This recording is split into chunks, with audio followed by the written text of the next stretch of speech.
Hey guys, how's it going? Hope you're doing well. My name is Crown, and today I'm going to read you some very interesting stories that I hope that you're gonna love. And now, without further ado, let's go!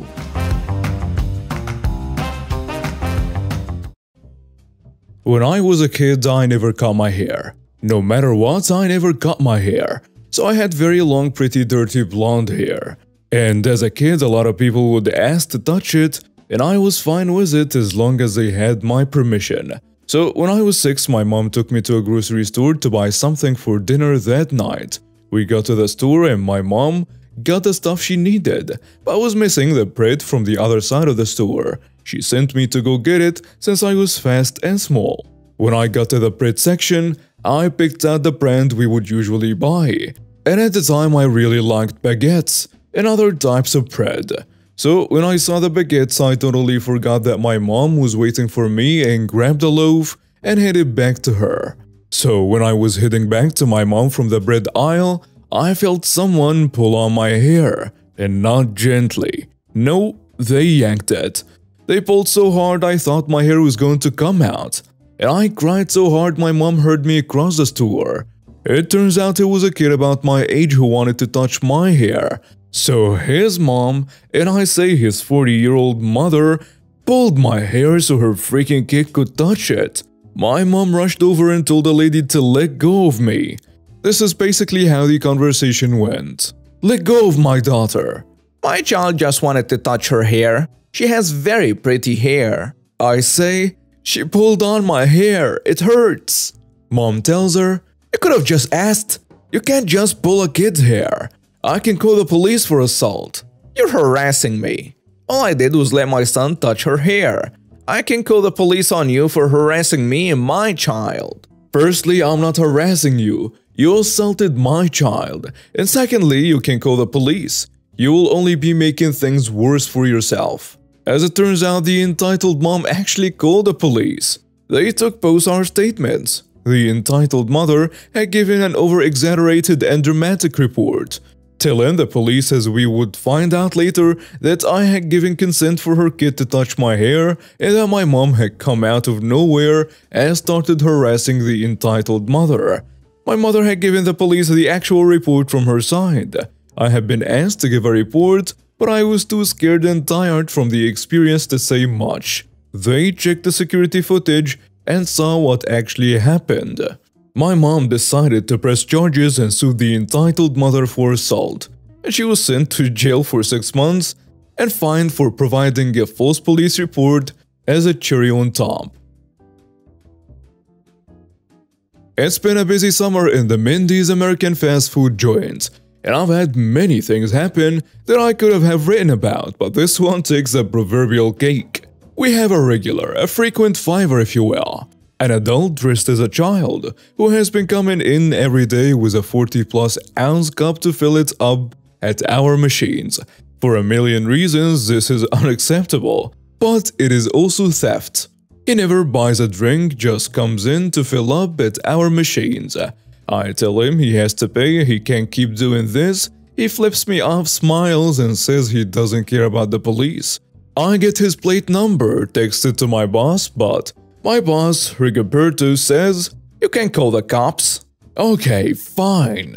Meanwhile, it just gets worse. And he now comes in with multiple cops, runs back to his very new Mercedes and drives off. Stealing is stealing, but something about this entitled jerk driving a car that is way more expensive than my district manager stealing soda daily irks me so much. I decided to hatch a plan so devious.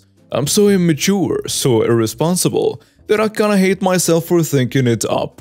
I wait a couple days and decide it's time for some malicious compliance. Rigoberto said I can't call the cops, but not that they couldn't be called by someone else. Yesterday, Prissy Pants came in with his cops, flipping me off midstream. I decided to use my Joe Exotic and Granny Hillbilly voice to say, help! Help! He's stealing a soda! He's stealing all my soda! Help! Help! This gets everyone's attention, including the 2 paramedics ordering their usual 3 p.m.-ish lunch. Prissy Pants sees the one paramedic pick up their walkie too which agitates him to the point of throwing a chair and running for it. I didn't expect him to flip out like this because maybe no one thinks paramedics can call the police. He trips, gets some minor abrasions, and is observed by the paramedics for a long time, long enough to let the cops show up and arrest him. The cops gave us a link to send the video to, and I had the pleasure of ringing up 67 individual large sodas on one receipt to hand in as evidence. Just over 200 quid. When adding the damage to our chair and window, it is more than enough for the police to move on this and impound this guy's pretty little car. And yes, the paramedics and I were in cahoots to get this called in without me calling the police. The paramedic Joe was supposed to pretend to call to scare him out of here, but she really called the police. Thanks, Joe, for having our back here at Mindy's.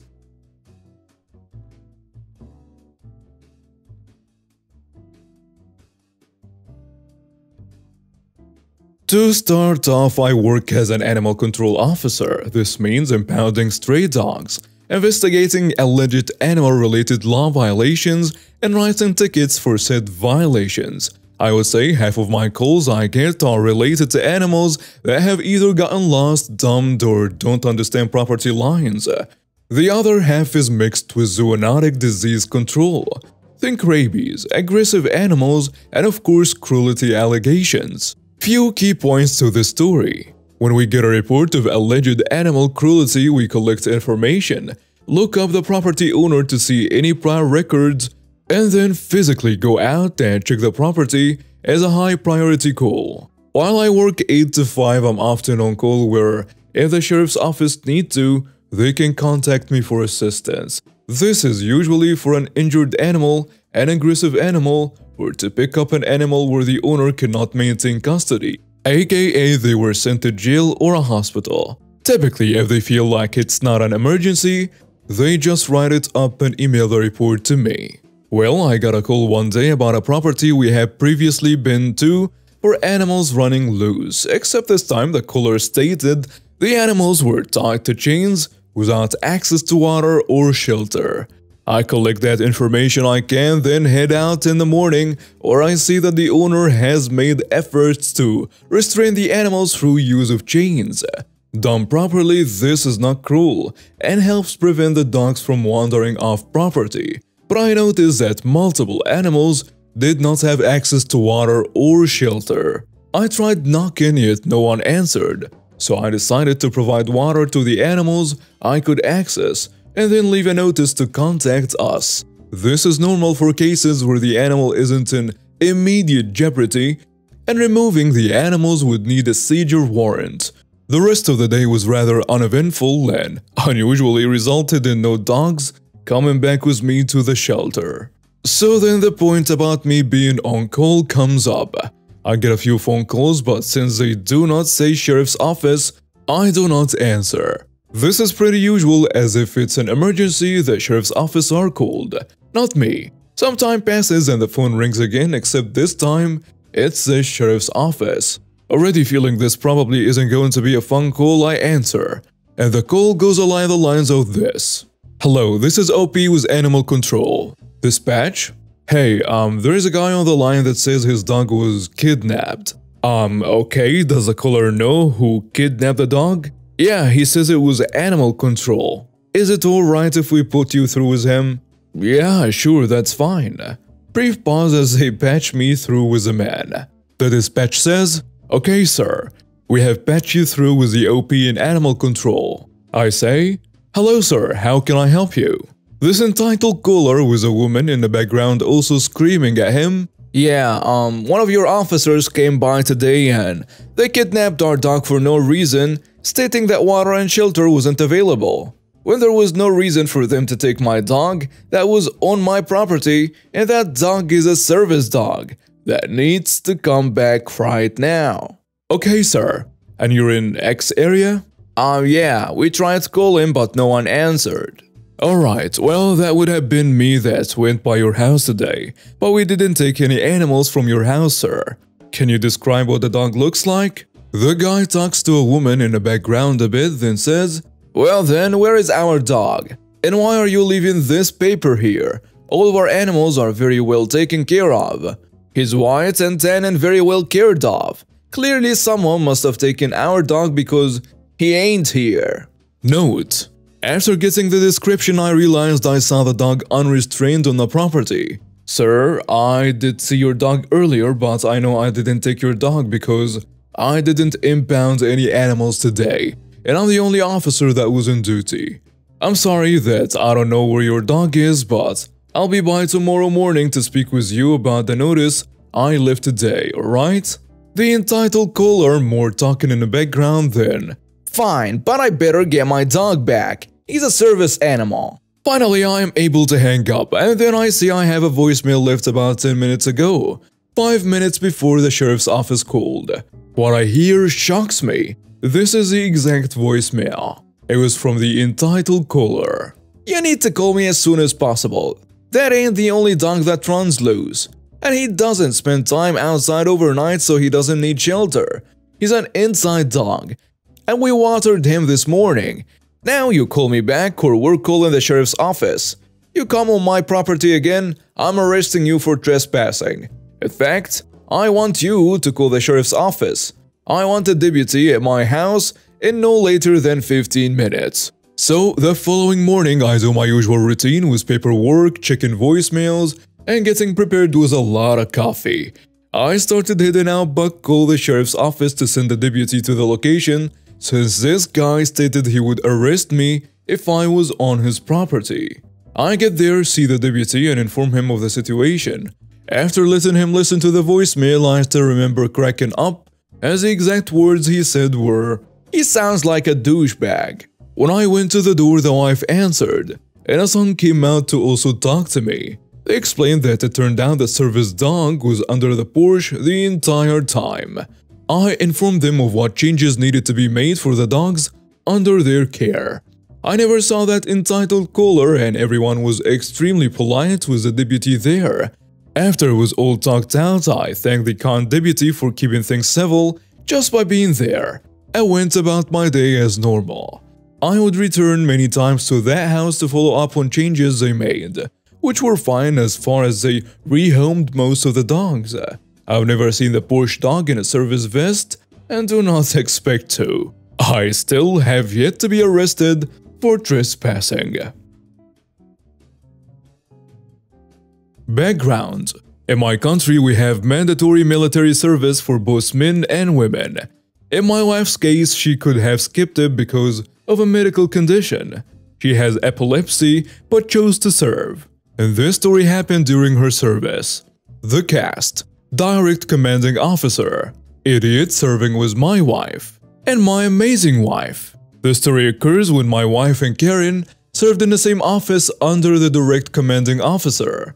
Karen and wife also bunked in the same barracks with two other women serving under a different division. In the beginning, there were no problems in the office. Then one day, my wife forgot to take her evening meds with her to work. "Commander, may I leave early? I forgot my meds in. I need to take them in an hour." He tells her, "You can leave in half an hour."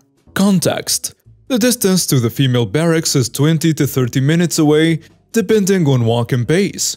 The commander knew that the meds slowed my wife's motor skills. "Thank you. But Karen interrupted. "Hey, that's not fair. Why can't she leave early?" I need my meds." "You're lying. You just want to leave me here with all the work." "The only work left was cleaning the office." "No, I'm not. I have epilepsy. I need my meds to prevent seizures." "No, you don't. You're just faking to get high." "High? Are you out of your mind? My med suppresses the brain. I don't get high, it makes me function a bit slower."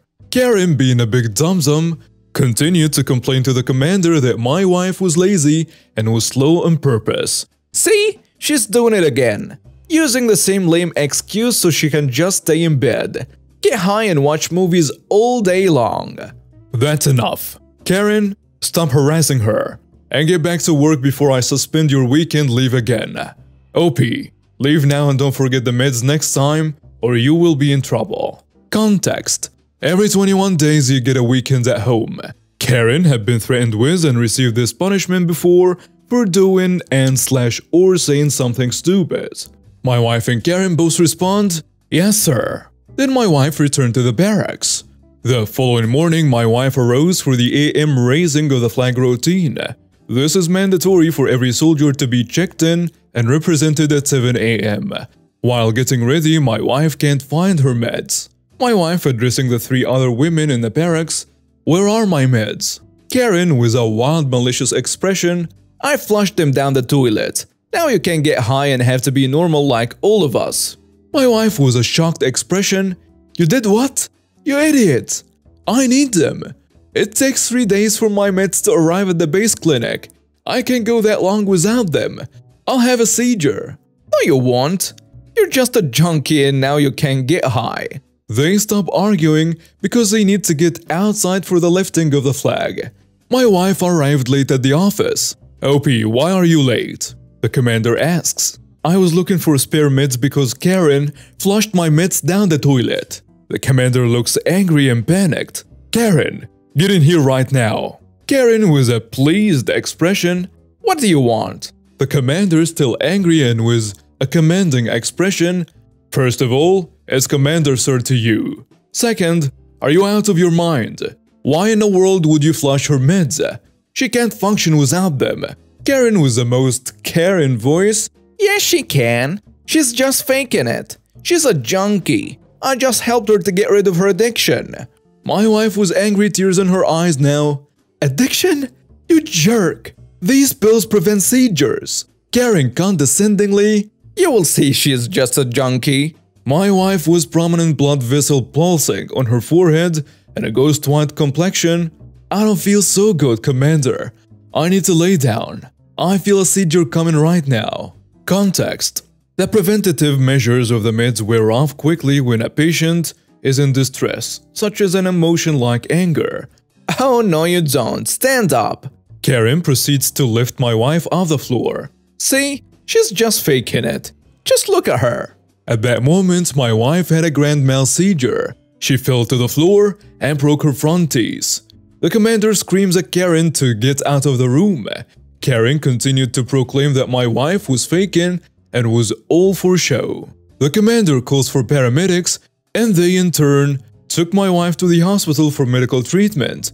My wife had to stay in the hospital for 3 days of observation and a further 2 weeks at home to rest. Karen received a court-martial and 2 weeks of military jail time. It turned into a 3-month sentence as her urine test showed weed in her sample. Justly deserved. And now we have reached the end of today's stories. Thank you for watching and see you next time.